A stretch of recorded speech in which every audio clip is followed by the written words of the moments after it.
사실 신사임당님은 저의 대학교 직속 선배님이십니다. 연락할 용기는 없고 카메라를 통해 말할게. 열심히 선배님 뒤를 따라 달려보도록 하겠습니다. 여러분이 만든 브랜드가 아디다스, 나이키 되지 말란 법 없습니다. 언젠간 되겠죠. 이렇게 열심히 하는데 라이크솔에서 판매하는 제품의 이미지를 연상시키게 되었습니다. 그렇다면 저는 어느 정도 성공한 브랜딩을 했다고 말씀드릴 수 있겠죠.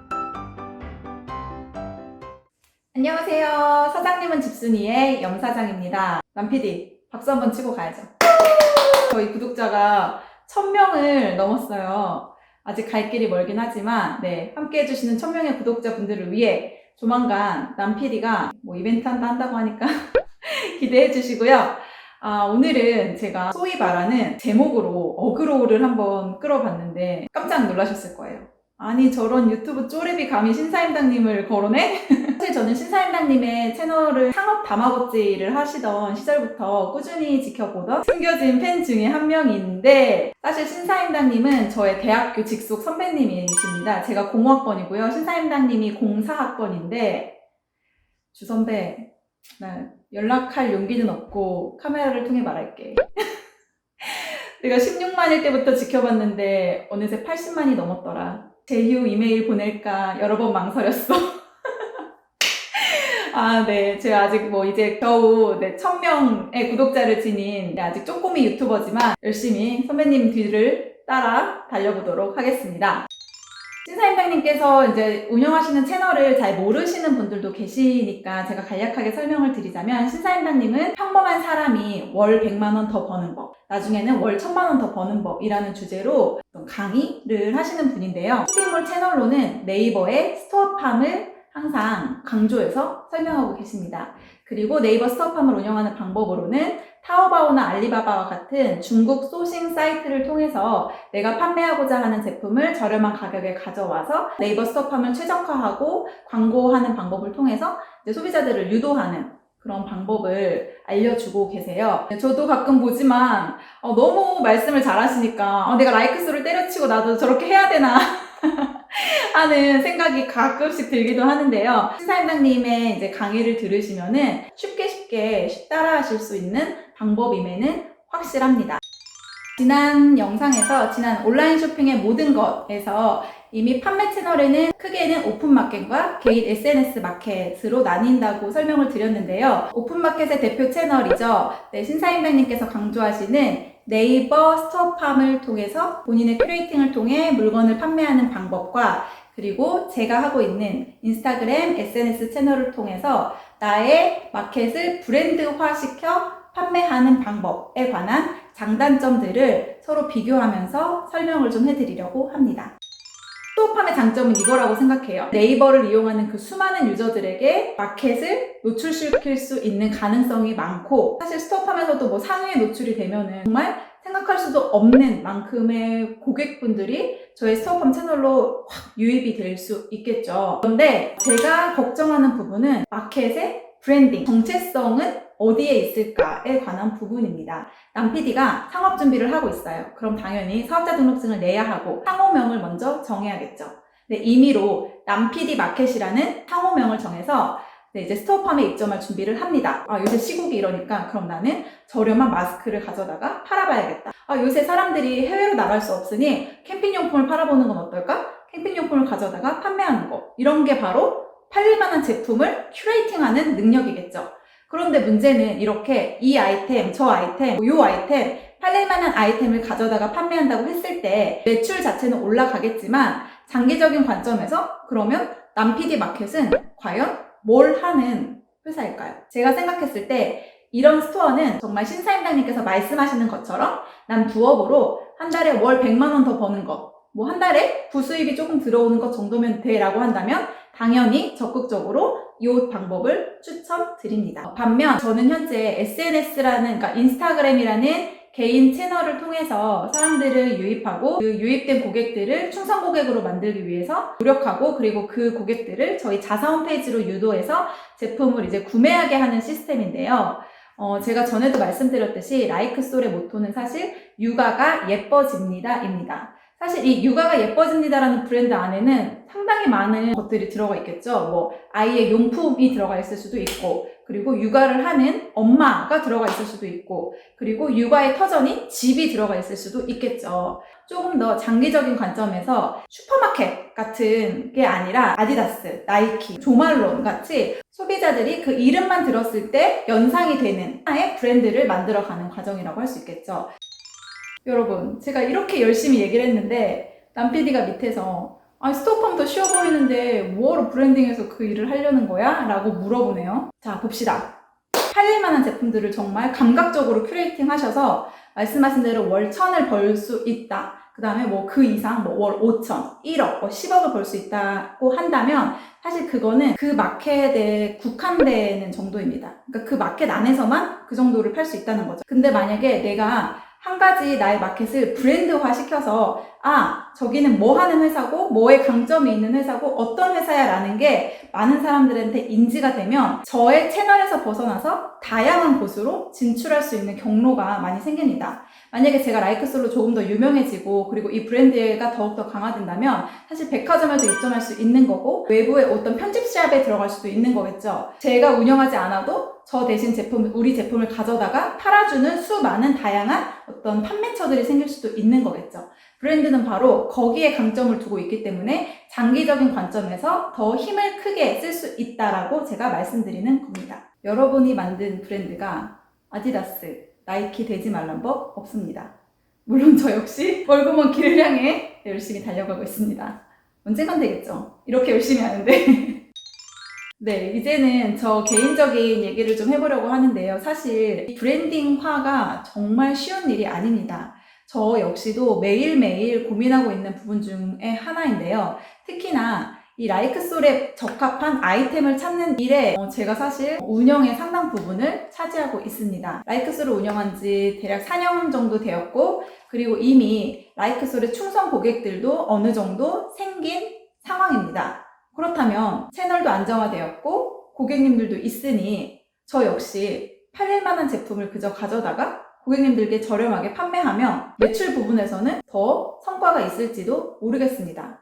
그런데 제가 항상 고민하는 부분은 과연 이 제품이 라이크솔에 어울리냐, 어울리지 않느냐에 관한 부분입니다. 그리고 내가 셀렉한 이 제품이 과연 라이크솔 고객님들이 원하는 제품인가, 원하지 않는 제품인가, 다른 마켓에서 얼마든지 쉽게 구매할 수 있는 제품인지 아닌지에 관한 것입니다. 실예로 저는요, 기본적으로 아이방은 알록달록해야 하고 아이들은 다양한 색에 노출되어야 상상력이나 창의력이 풍부해진다고 생각을 합니다. 그런데 좀 유명하다 싶은 마켓에 보면은 아이들 이불이나 아이들 장난감 그리고 아이들의 소품들이 전부 다 무채색 계열로 바뀌고 있는 거예요. 그리고 심지어 소비자들이 좋아해. 많이 팔리고. 그래서 그 당시에 저는 엄청난 딜레마와 고민에 빠졌습니다.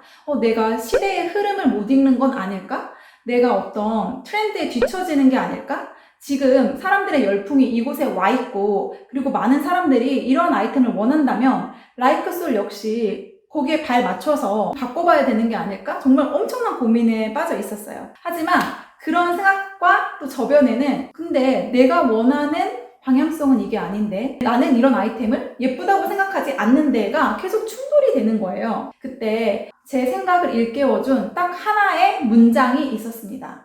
오늘 유명한 유튜버분들이 제 채널에 많이 나오시는데 바로 이미 100만 유튜버를 달성하신 박망예 할머니께서 하신 말씀이었어요. 뭐였냐면 너 왜 남의 장단에 맞춰 춤을 추려고 하니? 네가 혼자 북치고 장구치고 너 하고 싶은 대로 하다 보면 네 장단에 와서 춤추고 싶은 사람들이 와서 춤을 추는 거야 라는 한 장의 명언을 제가 듣고서는 제가 제 생각을 고쳐 먹었습니다. 그런데 제가 여기서 말씀드리는 거는 트렌드를 읽지 못하고 내 고집과 아집에 빠져서 그거를 고수해야 돼를 말씀드리는 거는 절대 아니고요. 내 브랜드의 방향과 정체성을 결정했을 때 그 브랜드의 정체성이 흔들렸을 때 내가 어떤 자세를 취해야 하는가를 말씀드리는 겁니다.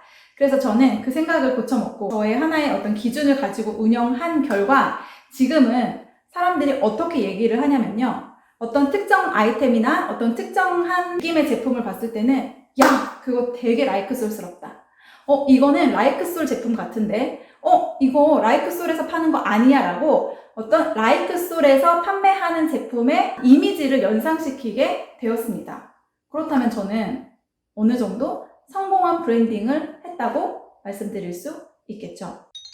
그러면 지금부터는 어떻게 그럼 내 마켓을 브랜딩화할 수 있을지, 그것도 인스타그램 안에서 저는 인스타그램으로 돈을 벌고 있기 때문에 제 생각들이 대부분 인스타그램에 한정되어 있지만 이 브랜딩화하는 방법은 어떤 채널과 상관없이 모두 다 적용시키시면 아마 효과를 보실 거라고 생각이 듭니다. 먼저 마켓의 이름을 정하셨다면 거기에 맞는 브랜드 로고를 먼저 정하셔야겠죠. 운동용품을 팔고 싶다 그러면은 뭐 아령이나 아니면은 뭐 근육맨과 같은 어떤 딱 한눈에 봤을 때 직관적으로 여기가 이런 업체구나를 알 수 있는 로고를 하나 만들어주면 좋겠죠. 로고가 완성이 되었다면 저처럼 브랜드 슬로건을 하나 정하시면 좋을 것 같아요. 원래 처음에 패브릭 제품에 국한되어 있을 때는 All About Baby Fabric 이라는 슬로건 아래서 운영을 했고, 지금은 제품이 조금 더 확장되면서 육아가 예뻐집니다로 바뀐 상태입니다. 사실 브랜드 슬로건은 저처럼 조금 이렇게 카테고리를 넓게 할 수 있는 포괄적인 범위 내에서 정하셔도 좋고요. 아니면은 조금 더 축소시켜서 구체적인 슬로건을 정하셔서 고객님들께 다가가셔도 좋을 것 같습니다. 그 다음은 내가 가진 브랜드의 색채를 하나 정하시는 것도 아주 좋습니다. 많은 고객님들께서 저희 라이크솔 하면 처음으로 떠오르는 색은 과연 무엇일까요? 네, 제가 오늘도 입고 나왔는데요. 바로 핑크입니다. 핑크. 라이크솔과 핑크는 뗄래야 뗄 수 없는 관계이고요. 저는 어떤 제품을 셀렉할 때 그리고 제작할 때 핑크색 아이템은 무조건 만듭니다. 왜냐면 저라는 사람은 핑크색을 상당히 좋아하기도 하고요. 제가 핑크를 통해서 색을 이렇게 연출하거나 노출시키는 것에 되게 거부감이 없고 자연스럽더라고요. 저도 되게 핑크가 잘 어울리지 않나요? 그리고 제가 2년 전에, 벌써 3년 전이네요. 3년 전에 쇼룸을 오픈했을 때에도 간판, 문, 캐셔대 전부 다 핑크로 포인트 컬러로 선정해서 인테리어를 했던 적이 있습니다. 지금도 집안 곳곳에 핑크색 아이템들이 곳곳에 배치해 놓아서 저희 집은 어디를 찍어도 핑크가 나오게 되어 있습니다. 이거 역시 제가 이제 어떤 라이크솔을 운영하고 그리고 제 개인 채널을 운영하는 방법 중에 하나입니다. 라이크솔을 가면은 되게 예쁜 핑크색 아이템들을 많이 만날 수 있어가 어떤 하나의 브랜딩 전략이기도 한 거죠. 네, 여기까지 되셨다면 다음은 사진을 찍는 방법에서도 내 제품을 브랜드화 시킬 수 있습니다. 사실 뭐 어떤 스토어팜 같은 데를 통해서 다른 업체로부터 소싱할 경우에는 그 소싱 업체로부터 제품 사진과 상세 컷들을 모두 제공받을 수 있습니다. 저는 편하죠. 왜냐면은 그냥 너무나도 전문가들이 잘 찍어놓은 사진과 상세 페이지들을 그저 가져다가 붙여넣기만 하면 되는 거니까요. 그런데 단점은 아까 제가 말씀드린 대로 약간 중구난방이 될 수 있겠죠. 어떤 상세 페이지의 분위기나 어떤 사진의 분위기도 업체마다 다 다를 거예요. 그렇기 때문에 내가 스스로 내 마켓을 브랜드화 시키고 싶다 하시는 분들은 어떤 사진의 톤이나 아니면 사진을 찍는 구도 아니면은 사진을 표현하는 방법, 사진을 똑같이 찍어도 주변에 로고를 박는다든지 아니면은 어떤 효과를 준다든지 하는 방법으로 브랜드화 시킬 수도 있겠죠. 그런 식으로 로고, 슬로건, 브랜드의 색을 정하고 사진을 표현하는 방법을 일관성 있게 만드는 것, 이렇게 4가지 방법을 통해서 내 마켓을 브랜드화 시킬 수 있지 않을까 제가 조금 정리를 해봤습니다. 그리고 내가 개인 채널을 통해서 나의 마켓을 어느 정도 브랜드화 시켰다면 이 라이크솔을 다양한 채널로 분산시켜서 또 제품을 노출시키는 방법도 있을 수 있습니다. 사실 저도 요즘은 제가 신사임당님 채널을 통해서 다양한 분들의 인터뷰 내용들을 보면서 생각이 조금씩 확장되고 그리고 제가 가지고 있던 고정관념들이 조금씩 깨지고 있는 상태입니다. 그래서 저 역시 최근에는 어떤 쿠팡과 그리고 스토어팜을 통해서 저희 라이크솔 제품을 더 알리고 그리고 매출을 증진시킬 수 있는 방법에 대해서 고민하고 있고 또 입점 계획을 세우고 있습니다. 이렇게 마켓을 브랜드화 시켰다면 그 판로를 또 여러 가지로 만드는 방법은 다양할 수 있으니 여기에 대한 고민들도 충분히 해보시길 바랍니다. 네, 그러면 제가 브랜딩에 성공하신 분들을 몇몇의 사례를 좀 말씀드리려고 하는데요. 아이를 키우시는 분들이라면 다 한 번쯤 들어보셨을 거예요. 하마이 판비 이유식이라는 책을 많이들 아실 텐데 본인의 자식을 먹이기 위한 어떤 이유식 만들기 시작하면서 그 책의 출간 시작을 하게 됩니다. 그리고 거기에 대한 연장선으로 이유식 용기를 제작하게 되는데요. 지금은 사실 거의 실리콘 이유식 용기계의 탑이라고 불릴 만큼 그 규모가 어마어마하게 커졌습니다. 캐리마켓이라는 유아 편집샵에도 입점을 하셨고, 최근에는 제가 알기로는 마켓컬리에 새벽 배송으로 이유식 용기가 또 배송이 되기도 한다고 합니다. 그러면 이분은 처음엔 그저 책을 출판하고 본인이 쓸 이유식 용기를 만든 거지만, 그것을 어떤 비마이 매직이라는 이름 안에 브랜드화 시킴으로써 본인이 그 제품을 직접 팔지 않아도 캐리마켓과 마켓컬리 같은 큰 유통샵을 통해서 본인의 제품을 팔 수 있는 기회가 열리게 된 거겠죠. 바로 이게 브랜드의 강점이라고 제가 계속해서 말씀드리는 이유입니다. 그리고 또 한 가지 사례는 아마 파워블로거 이혜선 씨라고 들어보신 적 있으신가요? 이분은 띵굴마님으로 유명한데요. 이분이 처음에는 25팀의 작은 셀러들을 모아서 플리마켓을 시작한 게 띵굴마님의 띵굴마켓이었습니다. 살림에 필요한 용품들을 파는 것으로 시작을 했을 거예요. 그런데 점차 해를 더해갈수록 그 플리마켓의 규모가 커지고, 그리고 그 띵굴마켓에 입점을 원하는 셀러분들이 많아지면서 나중에는 수백 팀의 셀러들이 그 띵굴마켓에 들어와서 본인들의 제품을 홍보하고 판매하는 하나의 커다란 유통 채널이 되었습니다. 최근에 저희 동네에 띵굴마켓이라는 샵이 입점을 했더라고요. 그러니까 원래 이 띵굴마켓은 1년에 몇 번 정기적으로 그저 셀러들이 모여서 한 번씩 물건을 팔고 흩어지는 구조였는데, 다른 사람들에게 신임을 얻고, 그리고 그 안에서 판매하는 제품들이 어느 정도의 제품 퀄리티를 인정받다 보니 이제는 그런 일회성 모임이 아니라 띵굴마켓이라는 브랜드를 하나 내고 그 안에 수많은 살림에 관한 제품들을 이제 편집해서 놓는 편집샵의 개념으로 성장을 하게 된 거겠죠.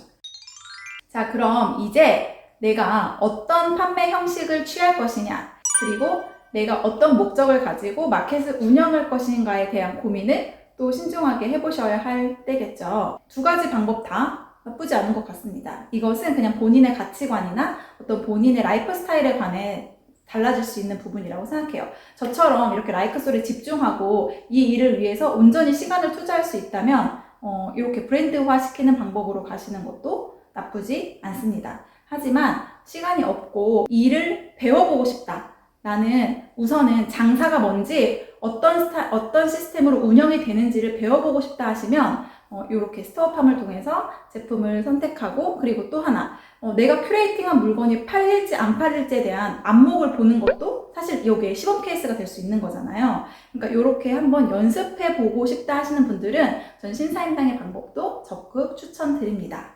마지막으로 주선배 연락주세요. 소심해서 내가 먼저 연락 못함.